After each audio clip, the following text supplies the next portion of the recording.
Welcome to the Antares Confederacy. Yes, ladies and gentlemen, Solo ReacTalk is back to reacting to the Antares Confederacy. We've had fun with the Great Terran Union. They were amazing. They never stopped winning. They always kept pushing to the bitter end, and now they're just basking in their glory. And we're done with them. I don't think there's going to be anything exciting anymore after beating the end crisis, the unbidden. So congratulations to them and good luck.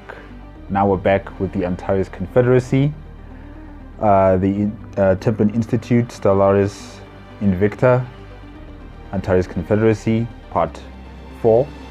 Yes, part 4. Wait, let me check here. Yes, part 4. The previous parts 1, 2, and 3, I know in part 1 they were exploring their new home system, which would be called Antares, the triple star system, all the different planets that had different biospheres, that some were dangerous, some were good, and some were just about good, just bearable. And in number 2, they grew their solar system empire into an interstellar empire where they started colonizing other worlds. They met a new race. They even joined an alliance with them, Mutual Defense Pact. In number 3, they were liberating countries from tyrannies of their own governments. They helped in the defeat of the Khan, the Great Khan. And they've gone to the galactic community, and yeah, they have been very, shall I say, silent in many political galactic affairs. I think the only time when they actually did something was when they liberated the Vrol. I can't remember their names now. Yeah, but that was the last time they actually saw some sort of action besides the Great Khan. Yeah, so I wonder what's going to happen in part 4. Let's start. 3, 2, 1.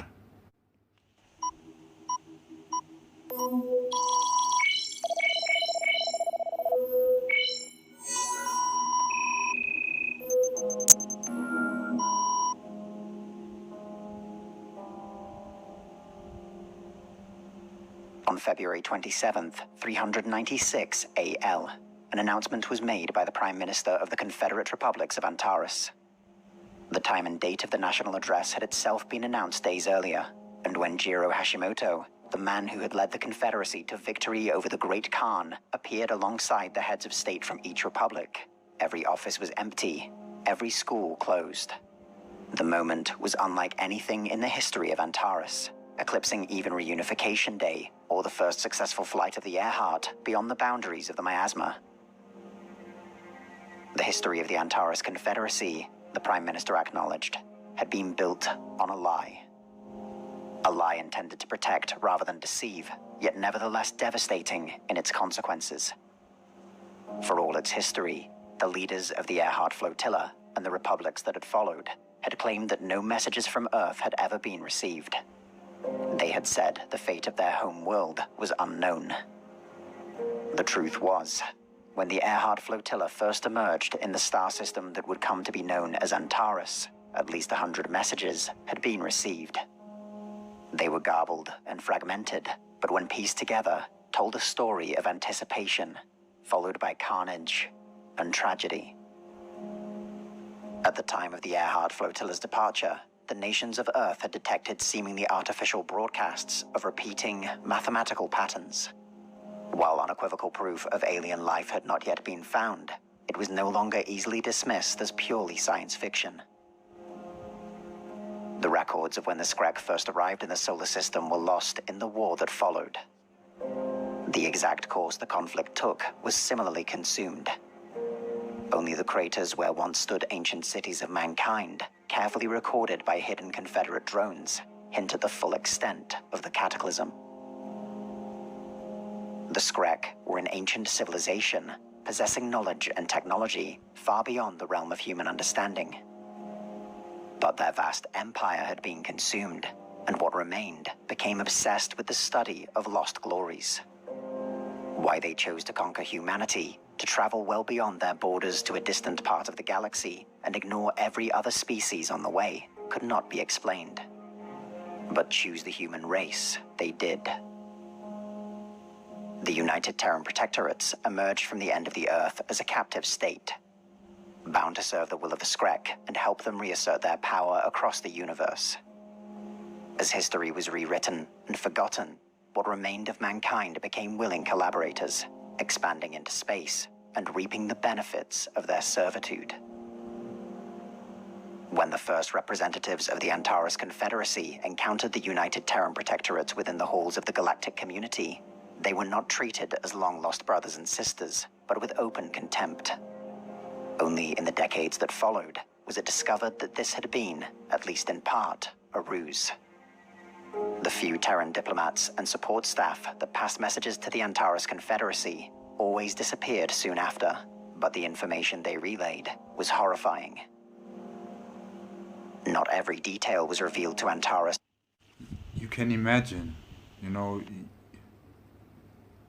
the moment you see the people of the Antares Confederacy as human beings from Earth, you get that emotion, you know, that swelling in your heart and in your head and everywhere else. Like you're excited but also frightened, and you're sad and also happy all at the same time. All of these emotions all just bubbling up, and you have to control it, because if you expose yourself, your overlords are watching you and they're going to kill you. So maybe that's why they had to act in contempt and with anger, with vitriol against the Antares Confederacy diplomatic corps, you know. Damn. Okay, so Earth has been defeated in this universe. They are now slaves to elder race. Oof, terrible. But yeah, okay, let's just continue. Wow. During this first address, but the base facts were clear. Earth was a prison in which millions toiled as slaves and playthings for their overlords. Whatever power the UTP might have achieved was directed towards the Skrek's adversaries, with Terran fleets and Terran armies used as tools to enslave whole species and nations. And while the occasional smuggled message revealed the presence of a small resistance, the idea of a full-scale rebellion was unlikely, if not impossible. Liberation, if it ever came, would likely not arise from within. The news was as great a shock to the citizens of Antares as anything in their history. But the idea that the Confederacy might lead a great charge to liberate the Earth, as they had done with the Vrul or the Khan, was laughable. The strength of the United Terran Protectorates alone was far superior to the Confederacy. With the Skrek not only behind them, but now within striking distance of Antares itself, victory was impossible. It could also not be ignored that Antares was no longer a human nation. No citizen alive today had ever set foot upon the Earth, and the last generation to breathe its air had long since vanished. Whatever link there remained with Earth, for the good of Antares, had to be severed. For decades, Antares again turned inwards. The territories taken by the Khan were established as new federal republics and then released as sovereign partners. Centers of science and discovery flourished, bringing to the nation new insights into artificial intelligence, robotics, and even the means to travel through long dormant gateways constructed by a civilization long since extinct. But as communications technology improved and the galaxy grew smaller, news would increasingly reach the Antares Confederacy that the Skrek had unleashed the United Terran Protectorates against some distant nation. For all its achievements, the spirit of the nation had been wounded. The genocide enacted against the Thymodian Republic in 417 was like nothing that had come before. Their armies beaten and fleets shattered, the Skrek had deployed a weapon of colossal power against one of their helpless worlds. The entire planet was encased in a shield of impenetrable energy, its inhabitants doomed to be toyed with like ants by bored Skrek nobles. This display of power was perhaps meant to awe the galaxy into submission, to show what fate awaited any who might resist. And it worked. The galactic community issued a condemnation and then returned to the same tired politics. The affected peoples begged for aid and were ignored by their neighbors. The nations of the galaxy turned elsewhere. But within the Confederate Republics of Antares, something else occurred. There had once been a raging fire within humanity, an ancient martial spirit that had been decayed by decades and centuries of peace and isolationism. The destruction of the home world of the Vrul, the last stand of General Liliana Reyes on Malacca, these events and others had kindled that flame, yet it remained doomed to dwindle back to glowing embers. The Thymodian genocide was different, an inferno ignited. But what was perhaps most extraordinary was that this searing desire for justice was no longer unique to mankind alone, but burned within the hearts of all those who had arrived within Antares. Every species within the nation had found a place beyond the reach of tyrants, a place where they were free to live whatever kind of life they wished.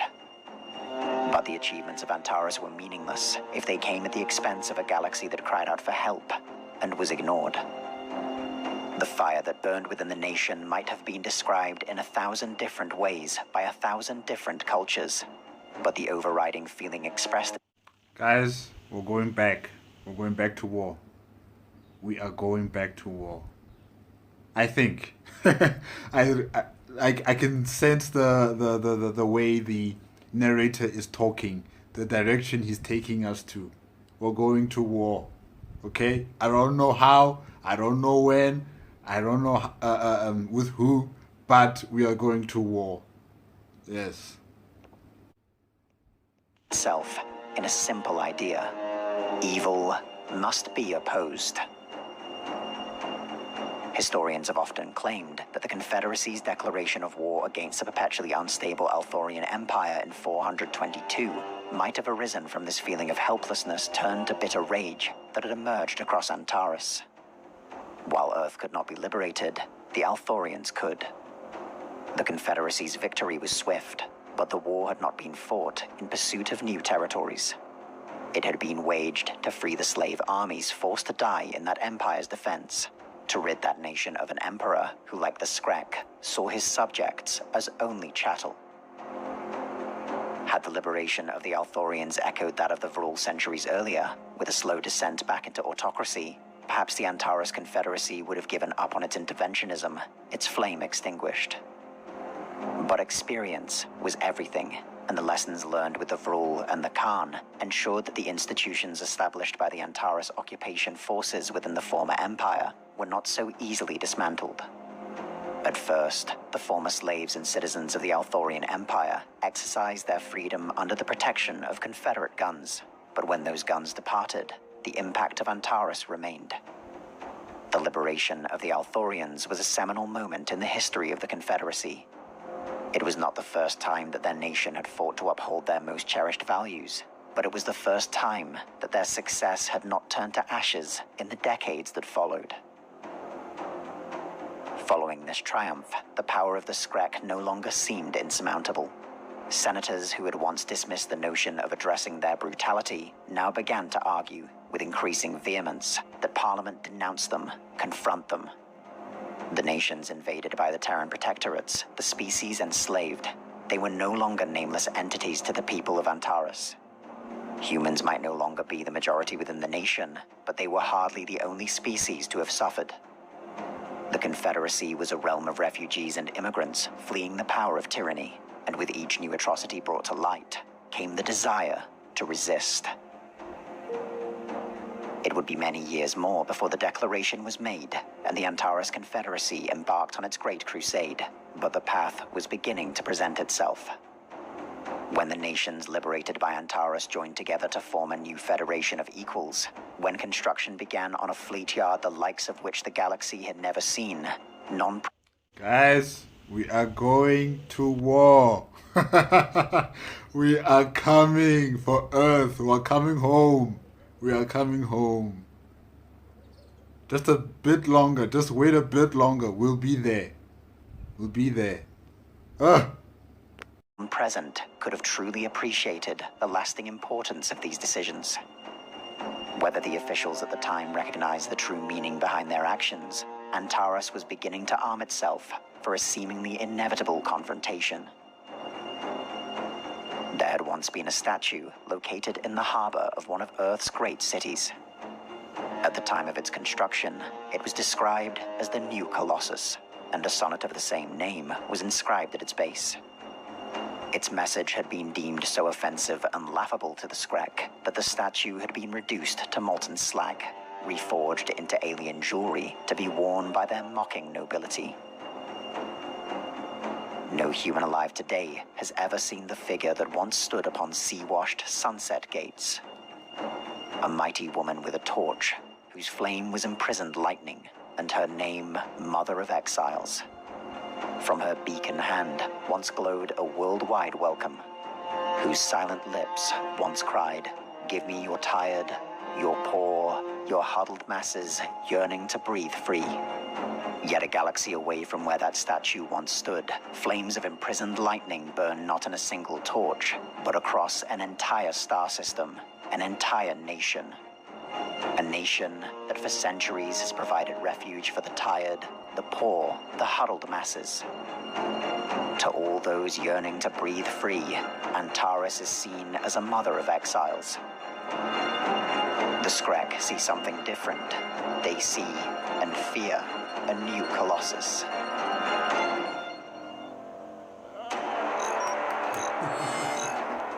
In Stellaris Invicta, the Templin Institute guides the Antares Confederacy into an uncertain future, one you can influence. Every Saturday, we'll live stream our progress on our Twitch channel, and our viewers and patrons will have the opportunity to vote on decisions and shape the history of the galaxy. If you missed the live stream, you can catch up on what happened when the stream was published the next day to the Templin Archives channel. Then, once a month, we'll produce a video like this one, detailing everything that's progressed in the Confederacy's struggle to return to Earth. The next live stream of Stellaris Invicta Season 2 begins 1 hour after this video has gone live. And while you're waiting, we've added some new posters and t-shirts and other merchandise to the Templin Commissary. You'll find the link in the description. Well, guys, that's it for part 4 of the Antares Confederacy. The United Terran Republics, or is it planets? Earth has been completely destroyed. They have capitulated. They have been turned into slaves. And like I said before, when the representatives of Earth came to the galactic community, they must have been astonished, elated, maybe even shaking, seeing other human beings who are not under the thumb of their overlord, seeing other human beings who are flourishing, who are like long lost brothers and sisters, but they cannot, communicate with them in that kind of fashion of saying we are family. They have to be vicious, they have to be confrontational, they have to insult them, they have to be this kind of being that they don't want to be, but because their overlords are watching them, they have to do it, they have to act a part. And I can just imagine how, like in their own private space, they must have been crying, they must have been shaking, they must have been so happy. They didn't even know what to do in the beginning when they found out that the Antares Confederacy existed. They must have been really happy. And yeah, like they've been sending messages to the Confederacy, telling them what's going on Earth, who their overlords are, and what kind of plight that the people of Earth are going through, and what they've been forced to do. Warriors, slave warriors for their elder race, they were bred and taught to kill their enemies, to wipe out entire civilizations. Yeah, so I'm actually liking this build-up to war with the Antares Confederacy and its allies, and this new federation that's being made with the mega shipyards also being built. I cannot wait. I cannot wait. We're coming back. We're gonna save them. Isn't that right, Antares Confederacy? We're gonna save them. We're gonna help them out. I hope that's what's gonna happen. But yeah, this episode was sad, very sad in the beginning, but it gave me hope for the next part 5. So yeah, guys, that's it. If you like the video, please give me a like, comment and subscribe to my channel. Click on the notification bell if you want to be up to date with my latest videos. And I'll see you next week. Hopefully, it will be the liberation of Earth. Okay, bye-bye.